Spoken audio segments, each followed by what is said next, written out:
Hello, welcome back to Dark Angels Intuition. Ang gagawin naman natin ngayon is water signs for the month of January. So, again, late na ako. Medyo late na talaga ako. Dahil sa nagbakasyon ako sa Davao. So, kaya kahapon lang ako dumating, umuwi. And ngayon, i-continue ko yung reading ko for the month of January. Okay, nasa water signs tayo ngayon. And let's start without further ado. So, Cancer, Scorpio, Pisces. Hindi lahat ng Cancer, Scorpio, Pisces maka-resonate dito. Okay? Takes what resonates and leave the rest. Cross-watchers, pwedeng kayo to at hindi sila water signs. So, put yourself in the situation kung saan kayo naka-resonate. Cancer, Scorpio, Pisces, if hindi kayo naka-resonate sa reading na to, please to check your other placements. Your Sun, Moon, Rising, Venus, dahil pa rin doon kayo maka-resonate at hindi dito. So, anyway, I'm going to pull an oracle card, situation oracle card, to say situation sa'yo, sa person mo, because this is saying you and your person's reading. So, let's start sa side mo. Ano yung situation ang meron ka? Ayun.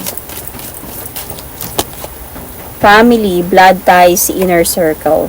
So, Cancer, Scorpio, Pisces, family is important sa'yo. Pwedeng family kayo ng person na to. Pwedeng may family ka. So, let's just see ano yung pwede mo. Let's see naman sa situation ng person mo.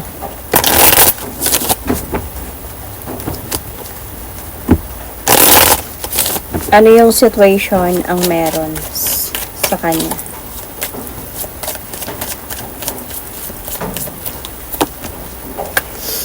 Escape, vacation, hideaway, adventure. So, let's see. What is the situation? Situation ang meron sa inyo ng person na to.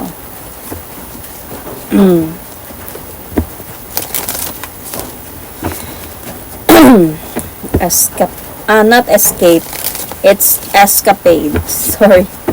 Escapade, vacation, hideaway, adventure.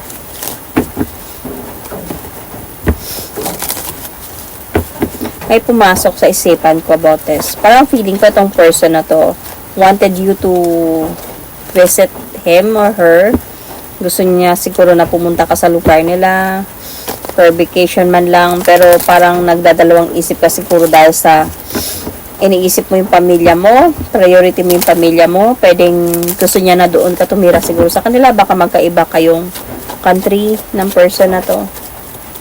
And para sa'yo, nahihirapan ako kasi importante sa akin yung pamilya ko, hindi ko sila kayang iwan at tumira kasama ka or something like that. Let's see. Hindi ko lang alam, yun yung pumasok sa isipan ko. Ano ba yung situation ng meron sa inyo ngayon?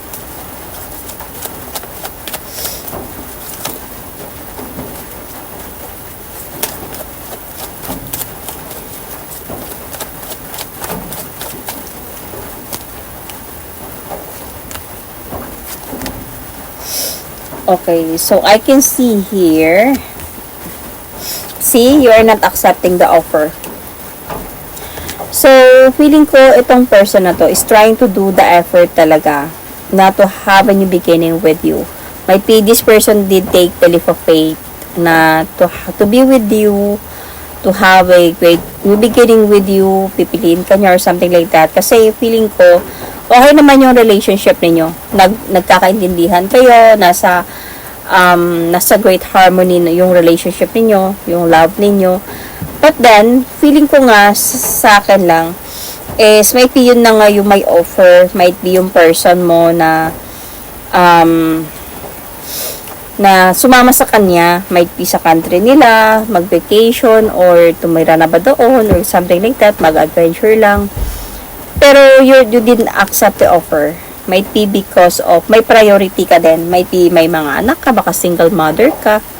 And iniisip mo din to na importante sa yung trabaho para sa mga anak ko, ganyan. So, might be dito kayo nagkakaroon ng conflict ng person na to.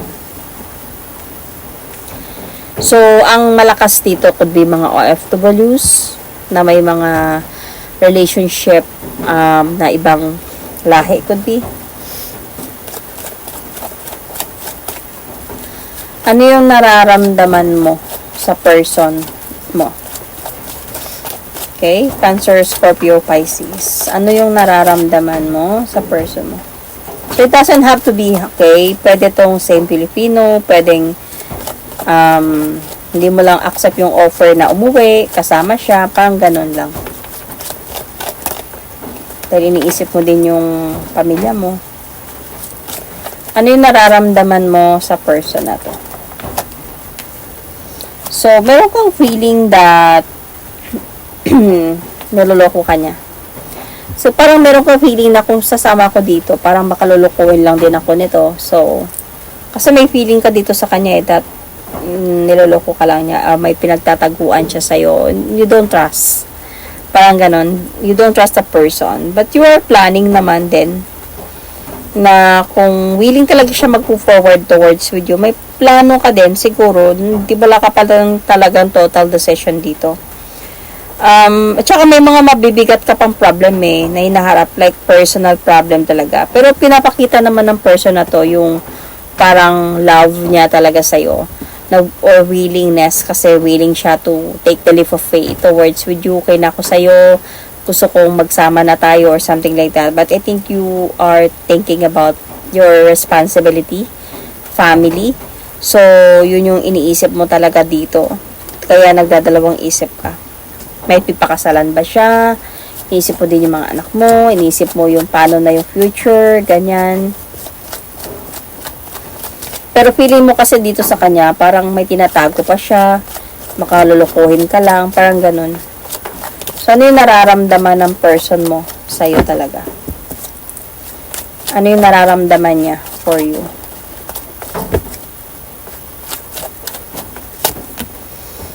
Mahal ka ng person na to, willing siya to offer you new beginning.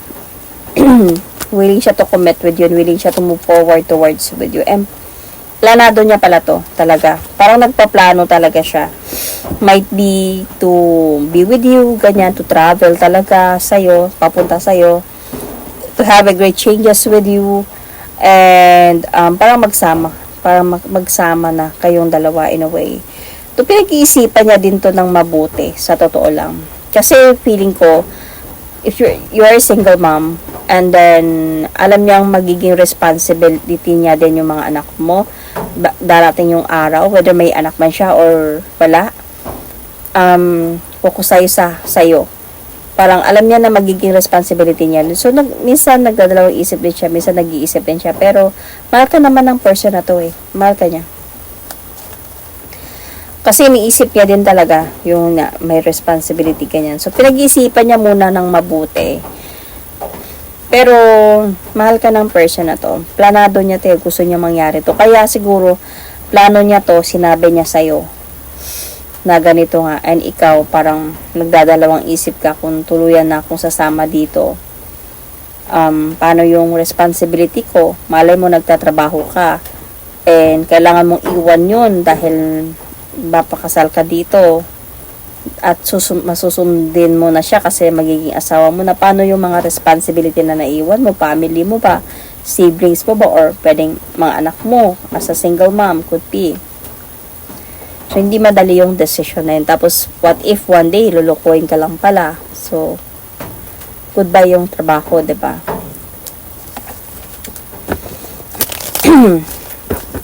So, ano yung plano talaga?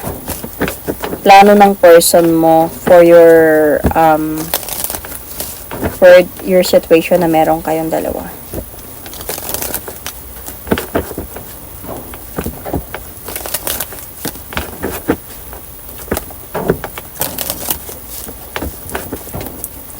Plano ng person mo.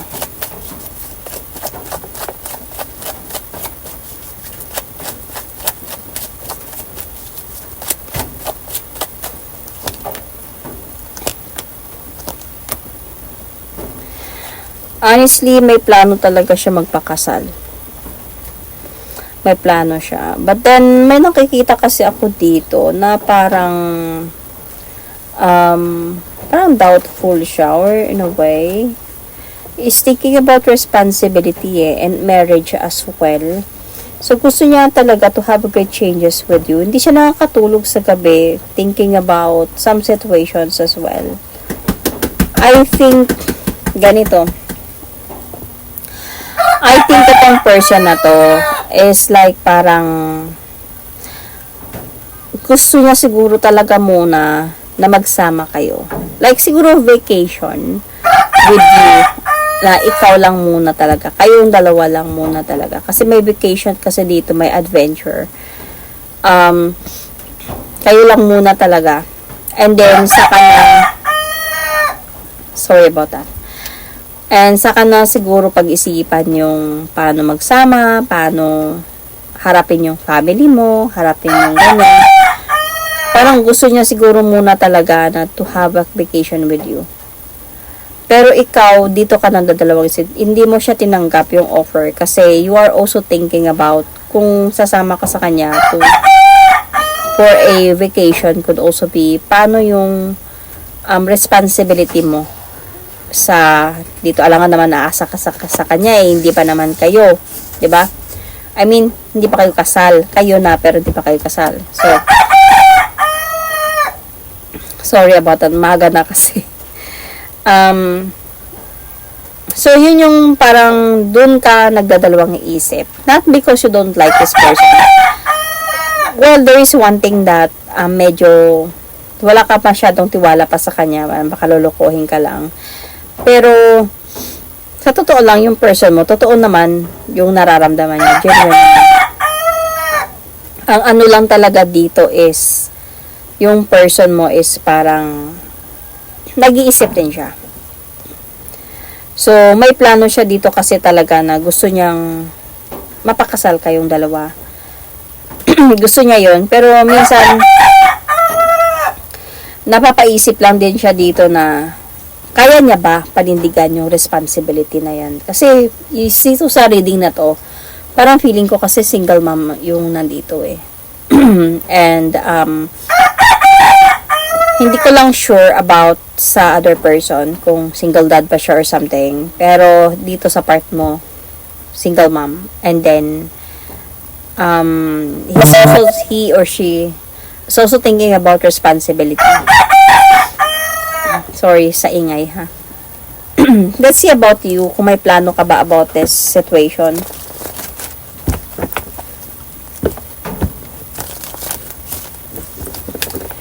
Anong plano mo?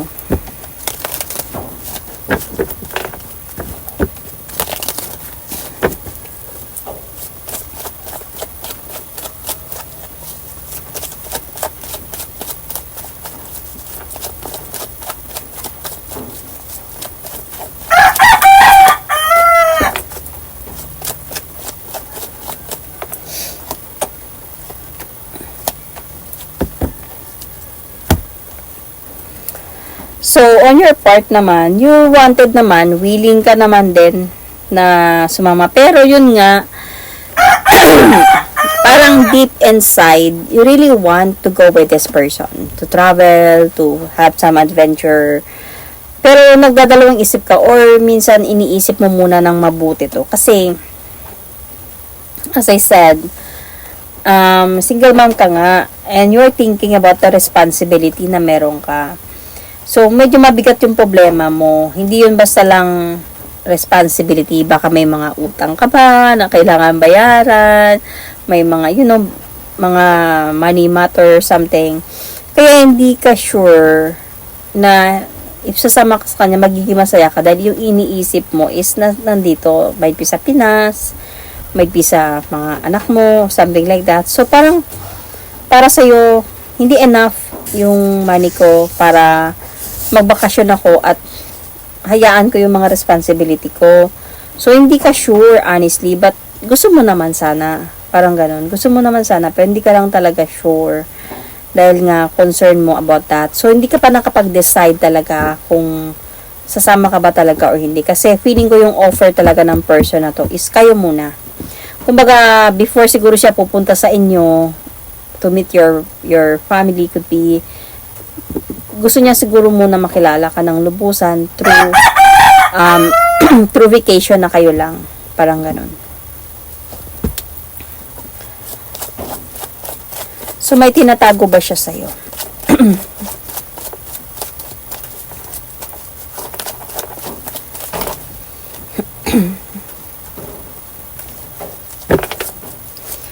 May tinatago ba siya sa'yo?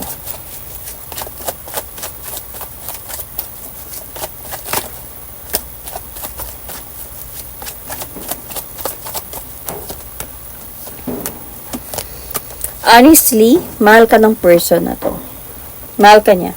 And parang gusto niya mag-focus talaga sa relationship niyo. And he has a lot of ideas talaga about you and him. Even about your children or child. Mayroon talaga siya. Iniisip ka minsan hindi siya nakakatulog sa gabi. Feeling ko naman kasi sa person na to, galante naman siya. Kumbaga, pwedeng afam to. Pwedeng may kaya siya, kung hindi man siya apam, parang ano siya ba, hindi siya nawawalan. So, nag-aantay lang talaga siya ng right sign from you. Would also be, kasi alam niya din naman na siguro na-open mo din sa kanya na pag-isipan ko muna to, parang ganyan. Alam niya yon. So, nag-aantay lang talaga siya ng sign from you. So, wala naman ako nakitang tinatago. So, ikaw, may tinatago ka ba? Tignan natin, Cancer, Scorpio, Pisces.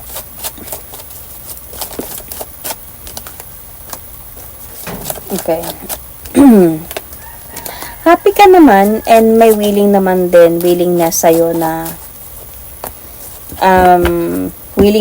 na makilala tong person na to ng lubusan. And feeling mo naman, ramdam mo naman yung pagmamahal niya para sa'yo. And, inaantay mo nga to Inaantay mo tong pagkakataon na to. Siguro na mag-meet kayo. And might be, ito na yung time na mahal mo naman din siya talaga. Yun lang nga talaga yung iniisip mo. Yung responsibility. Siyempre, hindi naman sabihin na nahiya naman siguro tayo sabihin na kaya mo bang tustusan yung mga panahon na kasama kita at papadala ko sa mga, mga responsibility mo sa Pinas ba or yun, mga maiiwan mo. Siyempre, mahiya naman, 'di ba? So, yun yung iniisip mo. Paano yun? Pagsasama ko sa kanya. Paano pag tagal yung bakasyon namin? Paano pag hindi pa ako makauwi? Paano yung trabaho ko? Paano yung, ganyan. So, pero sa totoo lang, wala ka namang tinatago. Ang gusto mo lang din kasi na having this person in your life and also reaching your goals as well. Yun yung gusto mo. Kaya lang, dito ka nalilito nung gagawin ko. So, ano yung pwedeng magiging outcome dito?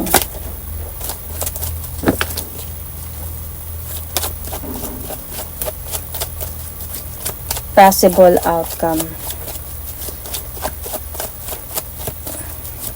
You might have Leo in your chart. Check your placements. Taurus as well. Or Libra. Check your placements, okay? So, magda-doubt ka pa talaga. Magdadalawang isip ka dito na sumama sa person na to. Pero feeling ko, hindi ka pa talaga totally makapag-decide. Unsureness could also be, but then feeling ko may good news naman in the future sa person na to. Pero magkakaroon pa talaga kayo dito ng mga conflict, something like that. And pagdadalawang isip ay said on your part. So, pero nakikita ko naman na magiging maganda naman yung relationship ninyo ng person na to. But then, feeling ko ang magiging decision mo kasi dito talaga is having a relationship with this person, a great relationship with the family. Parang sa side mo talaga. Ayaw mo iwan ng basta-basta yung family mo. Siguro you were going to decide siguro talaga na ikaw na lang pupunta dito o ikaw na lang, sa Pinas na lang tayo para at least sure ako sa family ko. Mga ganun. Siguro may explain mo din to sa kanya kasi darating yung araw magde-decide ka din naman I can see good news, so possible, could also be. So, I can see may mga problems, but then I can see also here na yung person mo, magpapatuloy pa rin talaga to na mag-proceed sa'yo. So, hindi ko lang sasabihin na this person might be the one for you na, but possible kasi nandito yung Ten of Cups sa side ninyo. So, there's a possibility, pero sabi ko nga, madami pang pwedeng mangyari. Hindi naman to hula eh. So, and this is like for water signs. So, yun. Hindi siya personal reading. So, you might be dealing with Pisces, Cancer, Scorpio, Pisces, same as you. Could also be in their placements. Aquarius, I can see Aries, Taurus, as I said, Pisces, right? You might have you might be also dealing with Sagittarius, Cancer, Capricorn. You might have Libra, Taurus in your chart, Leo, Taurus, as I said, Cancer, or might be this is you, Cancer, Aquarius in your chart, or Sagittarius in your chart, or Capricorn. So that is my reading for you. Thank you and God bless.